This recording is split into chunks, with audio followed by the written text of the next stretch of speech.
Oke, Assalamualaikum warahmatullahi wabarakatuh.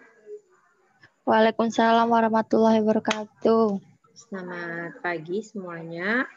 Kita ketemu di pertemuan ke-6 materi TRO. Tadi sudah saya posting di Classroom materinya. Untuk pertemuan 6 kita akan membahas masalah transportasi. Ya. Nah, di sini akan saya jelaskan bagaimana metode yang bisa kita lakukan di transportasi ini. Di transportasi nanti kita akan menggunakan beberapa metode ya. Mungkin akan kita bahas untuk transportasi ini pada pertemuan 6 dan 7. Jadi dalam 2 pertemuan karena metodenya cukup ada 3 kalau nggak salah, ada 3 metode. Jadi nggak bisa kita tuntaskan hanya dalam 1 pertemuan saja.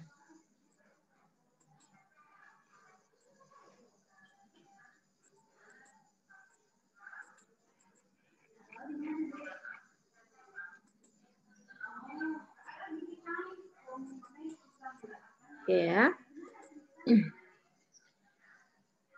Metode transportasi digunakan untuk mengoptimalkan biaya angkut atau transportasi komoditas tunggal dari berbagai daerah sumber menuju berbagai daerah tujuan. Artinya yang di sini yang kita perhitungkan adalah biaya angkut.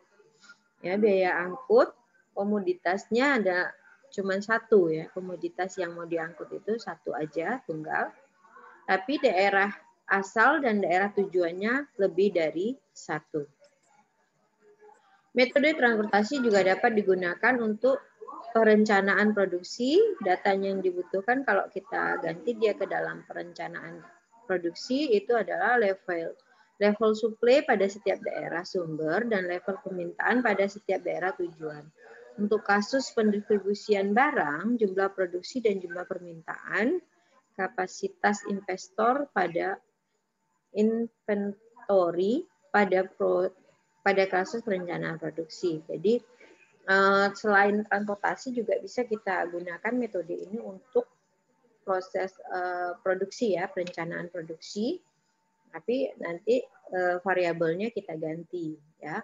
Kalau di produksi kalau di transportasi variabelnya adalah pendistribusian barang itu ada jumlah produksi dan permintaan ya. Biaya transportasi per unit komoditas setiap daerah, sumber menuju berbagai daerah tujuan, dan pada kasus pendistribusian biaya produksi dan inventory per unit pada kasus perencanaan produksi. Jadi ada metode transportasi ini walaupun namanya transportasi untuk angkut, tetap bisa kita gunakan untuk perencanaan produksi. Hanya nama variabelnya yang kita rubah ya. Kendala karena hanya ada satu jenis komoditas, pada dasarnya setiap daerah tujuan dapat menerima komoditas dari sembarang daerah sumber, kecuali ada kendala lain. Artinya, kita pendistribusian barang yang didistribusikan hanya satu jenis, ya. Nah, artinya kalau dia jenisnya sama, ya, tujuannya pasti mau menampung ya, karena barang yang diterima sama. Kendala yang dapat terjadi adalah tidak adanya jaringan transportasi dari suatu sumber menuju tujuan. Misalnya ada tujuan A, B, C tujuannya. Kemudian sumbernya ada Z, X, Y ya. Nah mungkin dari Z ke A itu nggak ada jalur transportasinya. Jadi dari Z ini dari A ini hanya bisa menerima dari Y saja, itu suatu kendala ya. Kita nggak bisa membuat dia sebagai alternatif. Kemudian kendala yang lainnya, waktu pengangkutan yang lebih lama dibanding masa berlakunya komoditas. Artinya misalnya daerah tujuan A kalau didistribusikan dari daerah Y itu terlalu lama, nanti komoditas yang kita bawa sudah melewati masa berlakunya atau kadaluarsa ya, sebelum nyampe ke tujuan dia udah kadaluarsa di jalan, itu bisa juga kendala. Berarti dari Z ke A itu tidak bisa kita lakukan pengiriman barang ya. Nah, diagram jaringan transportasi seperti ini ya. Ini daerah sumber, ini tujuan ya, penawaran permintaan. Misalnya A1. A1 ini bisa ngirim ke B1, B2, B3, dan seterusnya. A2 juga begitu, dan A3, dan sampai seterusnya. Jadi ini jaringannya. Nah, ini dengan kondisi tanpa ada kendala. Ya, jadi semua bisa, satu sumber bisa menuju ke semua tujuan. Ya, satu tujuan bisa menerima dari semua sumber. Artinya seperti itu. Ya.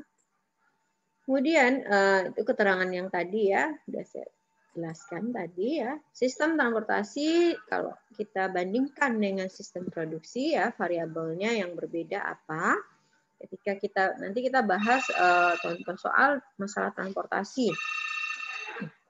Ya, metode transportasi tidak hanya digunakan dalam pendistribusian barang, tapi juga dapat digunakan untuk mengoptimalkan sistem produksi. Persamaan elemen antara sistem transportasi dengan sistem produksi ditunjukkan pada tabel berikut. Artinya, bagian kiri ini adalah transportasi, bagian kanan adalah produksi. Nah, variabelnya ya, kalau di transportasi kita menyebut sumber I, maka di produksi dia menjadi periode produksi ya. Tujuan menjadi permintaan, suplai pada sumber menjadi kapasitas produksi periode. Ya, permintaan pada tujuan menjadi permintaan per periode. Biaya transportasi per unit dari sumber ke tujuan menjadi biaya produksi dan inventory per unit ke periode I ke J. Nah, itu dia. Jadi ketika kita bahas masalah transportasi, variabel-variabel yang akan kita gunakan yang ini. Tapi kalau kita gunakan metode ini untuk perencanaan produksi, variabelnya menjadi seperti ini. Ya. Formula matematika, tujuan optimasi adalah penentuan total biaya minimum, maka tujuan dalam metode matematiknya adalah minimisasi. Alternatif keputusan dalam hal ini adalah penentuan jumlah yang akan diangkut dari daerah sumber I menuju tujuan J. Koefisien fungsi tujuan adalah biaya angkut per unit dari sumber menuju tujuan J. Kendala atau sumber daya yang membatasi adalah jumlah suplai pada masing-masing daerah sumber dan jumlah permintaan pada masing-masing daerah tujuan. Oke. Untuk persamaan linear ya, nanti ada XIJ adalah jumlah yang diangkut dari sumber I menuju tujuan J. CIJ adalah biaya transportasi per unit komoditas dari sumber menuju tujuan J. AI adalah jumlah suplai pada sumber I. Ya.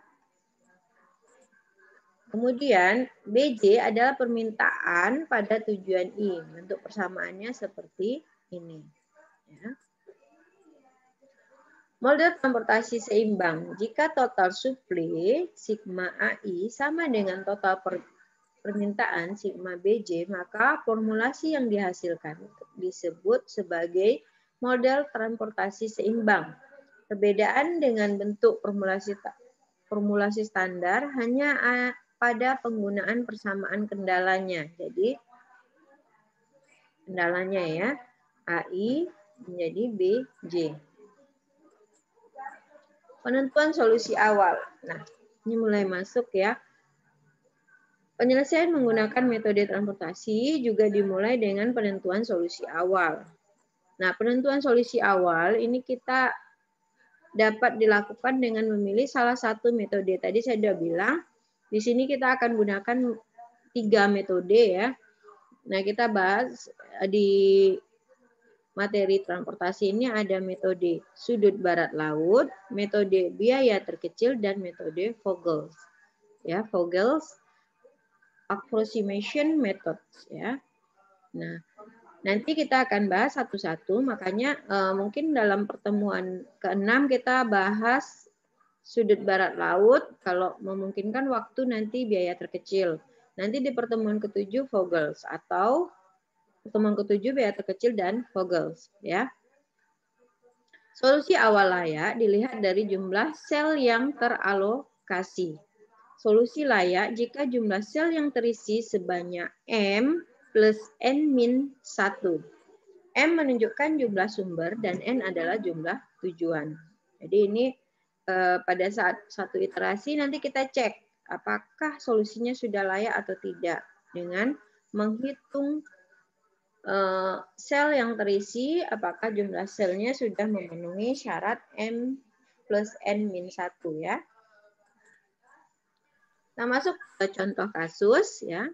PT XYZ mempunyai 3 pabrik yang berlokasi di 3 kota berbeda dan memproduksi minuman ringan yang dibotolkan.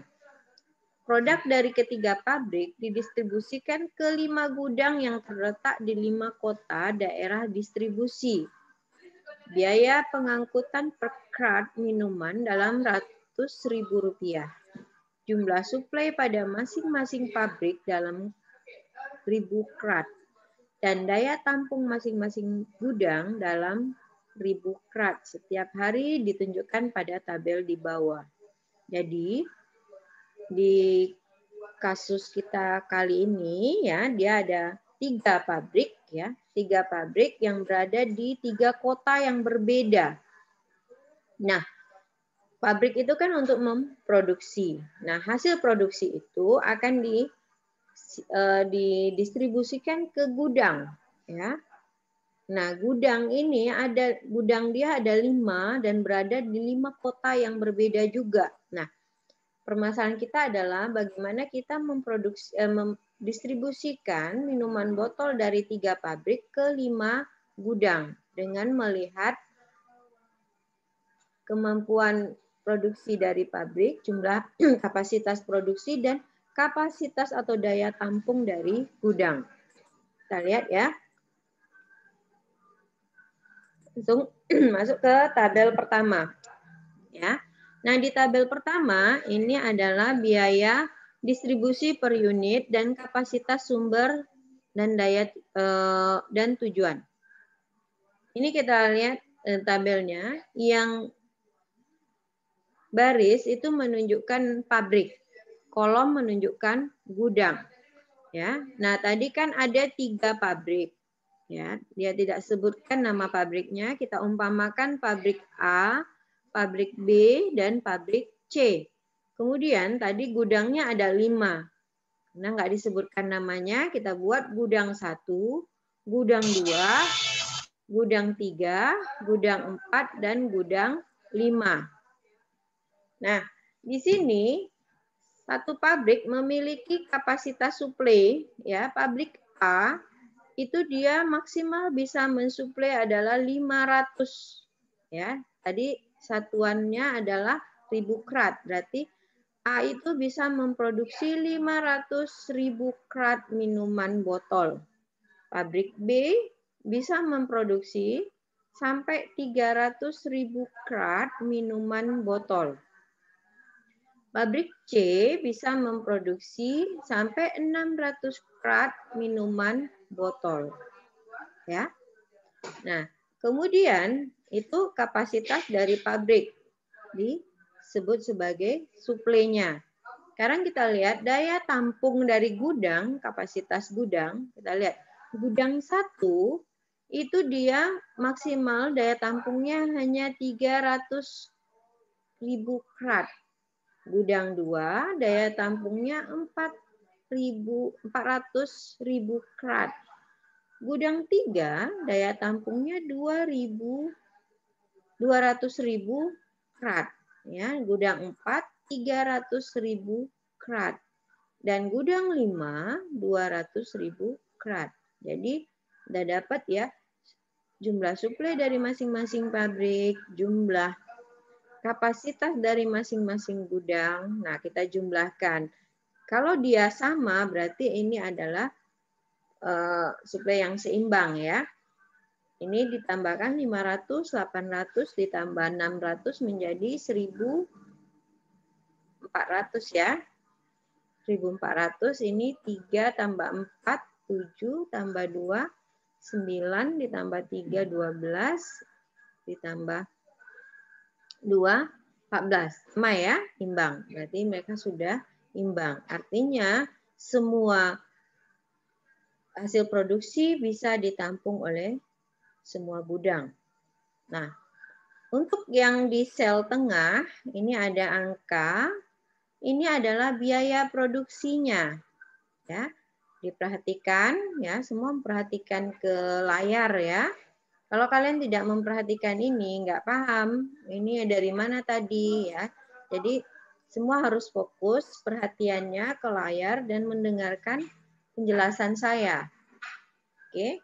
Nah, ini artinya yang di tengah, nilai-nilai kecil yang ada di tengah ini adalah biaya produksi. Kalau kita baca, dari pabrik A, kalau dia mengirim barang ke gudang 1, biaya produksinya 2. 2 ini tadi kan dalam satuan apa? Yaitu dalam satuan ratus ribu. Ya, berarti di sini dari A ke 1 adalah 200.000. Kalau dari A ke gudang 2, 500.000 biayanya. Dari gudang A ke pabrik 3, 600.000. Dari pabrik A ke gudang 4, 300.000. Dan kalau dari pabrik A ke gudang 5, 500.000. Gitu bacanya ya. Kalau ini artinya apa? Di 3 ini yaitu dari pabrik B ke gudang 3 biayanya 300.000. Kalau ini berarti dari pabrik C ke gudang 1 100.000. Ya. Paham ya cara membaca biaya kirim ini? Paham ya? Oke. Kalau sudah paham, kita rubah sedikit tabel biaya distribusi ini ke dalam tabel transportasi. Nah, perubahannya adalah dengan memberi kotak kecil pada biaya ya. Yang lainnya sama. Ya, kita berikan kotak kecil sebelah pojok kanan atas ya. Untuk biaya ini tujuannya adalah untuk mengetahui untuk membedakan mana biaya, mana jumlah produksi. Nah, nanti bagian yang kosong ini akan kita isi dengan nilai berapa distribusinya, ya, berapa banyak pendistribusian. Oke, ini tabel transportasinya. Ya. Kita masuk metode yang pertama kita gunakan untuk menentukan solusi awal, yaitu metode sudut barat laut. Ya, northwest corner. Ya. Solusi awal menggunakan metode sudut barat laut ditentukan dengan mengisi sel kosong yang masih dapat diisi dan terletak paling kiri atas sudut barat laut. Ya. Kenapa dia dikatakan sudut barat laut? Karena dia selalu mengisi sel yang ada di kiri atas. Ya. Jumlah yang dialokasikan pada setiap sel kosong tersebut tidak boleh melebihi jumlah suplai dan jumlah sumber dan jumlah permintaan. Ya, artinya gini. Nah, perhatikan tabel ini. Ya, tabel ini kan ini biaya. Nah, kita akan mengisi di samping biaya-biaya ini akan kita isi dengan berapa banyak yang akan kita distribusikan. Ya. Nah, karena kita menggunakan metode sudut barat laut, daerah bagian kiri atas, kiri ya, daerah yang paling kiri atas itu terletak pada sel mana? Ini ya, sel ini yang kiri atas, yaitu A1. Ya, X A1 ya, A1. Nah, di sini bisa kita distribusikan. Artinya, berapa bisa kita distribusikan dari gudang dari pabrik A ke gudang 1. Ya. Ingat aturan kedua, jumlah yang dialokasikan pada sel, kita sudah dapat sel yang mau diisi ini. Ya, berapa yang mau kita isikan? Jumlahnya tidak boleh melebihi jumlah suplai pada sumber dan jumlah permintaan pada tujuan. Nah, kita lihat. Jumlah suplai maksimalnya adalah 500. Berarti bisa kita isi 500. Tapi kita lihat juga kapasitasnya 300. Nah, kalau kita isi 500 nggak muat di gudangnya. Berarti dia hanya bisa kita isi 300. ya. Makanya di sini kita tulis 300. Ya. Nah, kalau di sini sudah kita isi 300 berarti gudang 1 kan penuh. Ya, makanya dia tidak bisa menerima dari pabrik B dan C lagi. Kayak kita silang di sini, ya. Ini artinya gudang A sudah menerima 300 dari pabrik A, makanya gudang 1 menerima barang dari pabrik A sebanyak 300, kemudian gudang 1 menjadi penuh, sehingga dia tidak bisa menerima dari pabrik B dan C. Makanya kalau sel ini B1 dan C1-nya kita silang. Nah, itu satu langkah. Sekarang kita perhatikan lagi. Kita ambil lagi yang kiri atas. Ya. Nah, ini kan sudah tidak bisa diisi. Berarti bagian yang kosong ada di sini. Ya. Nah, di sini yang kiri atas itu ada pada sel A2. Ya. Berapa bisa kita isi di A2? Ya. A2 itu pabrik A produknya tinggal berapa? Kan udah dimasukkan ke gudang 1 300, berarti sisa 200. Sementara kapasitas 400. Dia bisa terima 400 tapi kemampuan pabrik A tinggal 200, makanya kita tulis di sini 200 ya. Di sini kita isi 200 sehingga hasil produksi dari pabrik A habis ya, makanya ini disilang ya. Karena pabrik A sudah tidak bisa mensuplai ke gudang 3, 4 dan 5 karena sudah habis ya, 300 ditambah 200 hasilnya maksimal sudah 500. Tapi gudang 2 masih bisa menerima karena kapasitas gudang 2 itu kan 400. Ini baru kita isi 200 ya. Sampai sini paham? Paham, Bu. Oke. Ya, nah sekarang kita lihat bagian yang kosong. Bagian yang kosong tinggal ini. Mana yang kiri atas? Itu ada pada sel B2. Ya. Nah, kita akan mengisi sel B2 ini dengan barang ya. Berarti kita mau mendistribusikan barang dari pabrik B ke gudang 2. Kita lihat. Pabrik B itu masih bisa memproduksi atau mengirimkan barang sebanyak 300. Sementara tapi daya tampung dari gudang 2 itu tinggal 200 karena ini kan sudah diisi 200, berarti sisa 200. Berarti di sini bisa kita isi 200 dan gudang 2 penuh. Ya, makanya ini 200 dan dari C2-nya kita silang karena kan udah penuh dia. 200 tambah 200 pas 400. Nah, sekarang kita lihat lagi yang kosong. Yang kosong kita pilih mana bagian kiri atas. Nah, ini ada pada B3. B3 itu maksimal kita bisa dari pabrik B produknya tinggal 100 karena udah masuk ke gudang 2 200. Jadi tinggal 100. Kapasitas dari pabrik gudang 3 itu masih 200. Berarti kita hanya bisa ngisi di sini 100. Kalau ini kita isi 100, jumlah dari gudang B habis ya 300 ya, makanya di sini disilang. Ya, ini kan 200 tambah 100 pas 300. Berarti B tidak bisa ngirim ke gudang 4 dan 5. Nah, kita perhatikan tinggal 3 kolom yang kosong. Bagian yang paling kiri ada di sini, ya. C3. Nah, di C3 itu kan kemampuan pabriknya 600, sementara kapasitas gudang 3 tinggal 100. Makanya kita isi 100 di sini.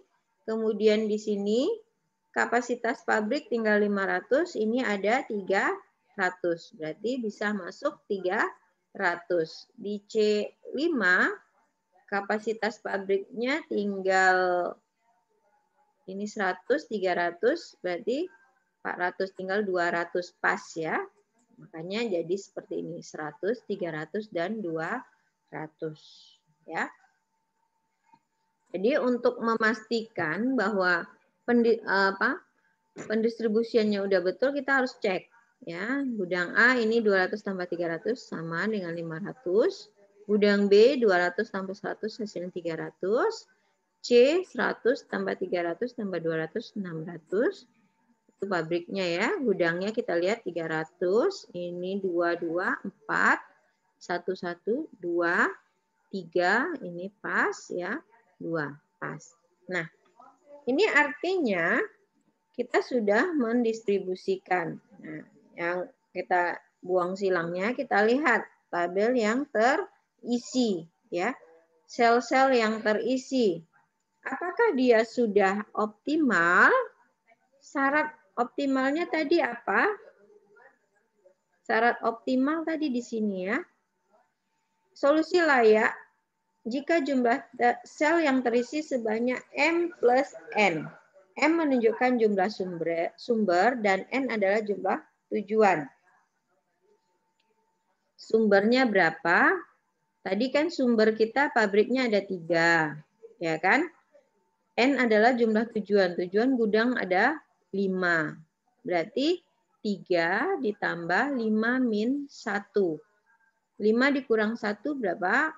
4. Berarti 3 ditambah 4 sama dengan 7. Ya. Artinya, sel yang sudah terisi apakah sudah ada 7? Kita hitung. 1, 2, 3, 4, 5, 6, 7. Pas ya. Kalau dia sudah 7 berarti solusinya sudah layak. Ya, solusi yang diusulkan sudah layak. Nah, kalau sudah layak berarti kan selesai. Bagaimana kita mengambil kesimpulan?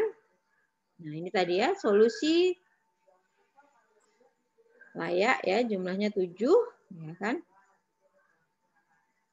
Solusi tidak layaknya solusi awal dipenuhi jika jumlah sel baris yang terisi sama dengan ya 3 tambah 5 min 1 sama dengan 7. Jumlah sel solusi awal metode sudut barat laut di atas adalah 7. Ya, tadi sudah kita hitung. Nah,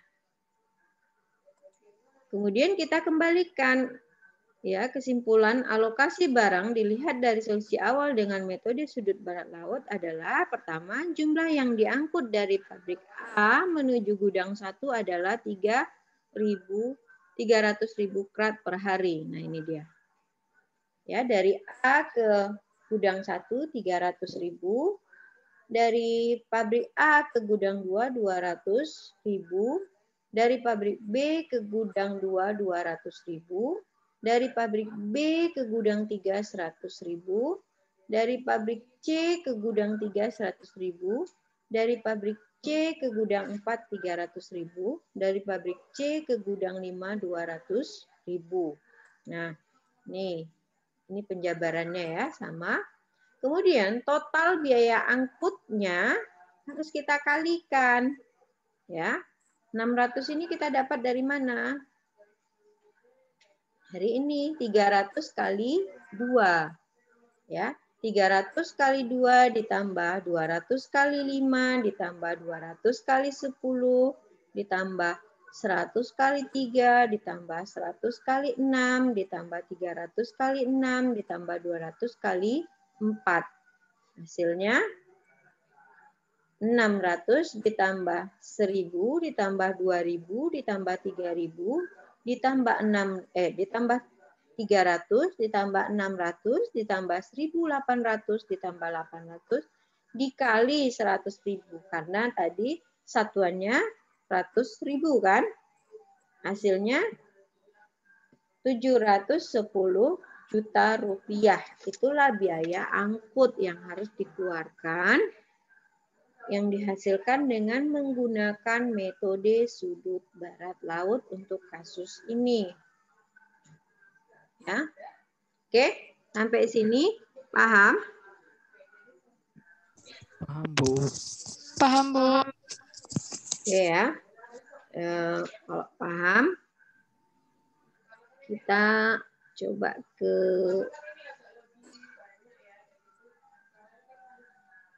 kan sama ya. Nah, kalau paham, sekarang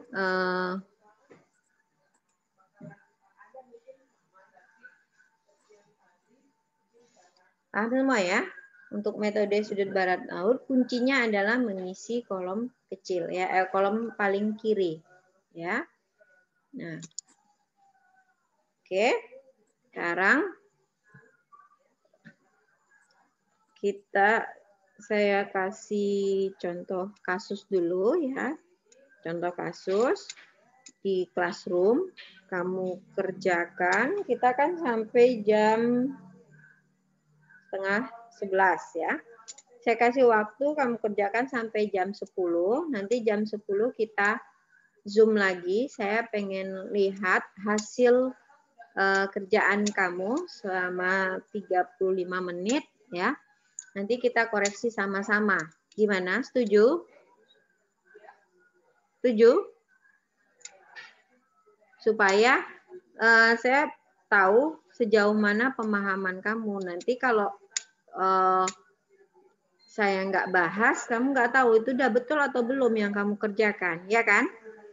Setuju ya? Nanti saya kirimkan tugas di classroom, langsung kamu kerjakan, jam 10 kita Zoom lagi, ya.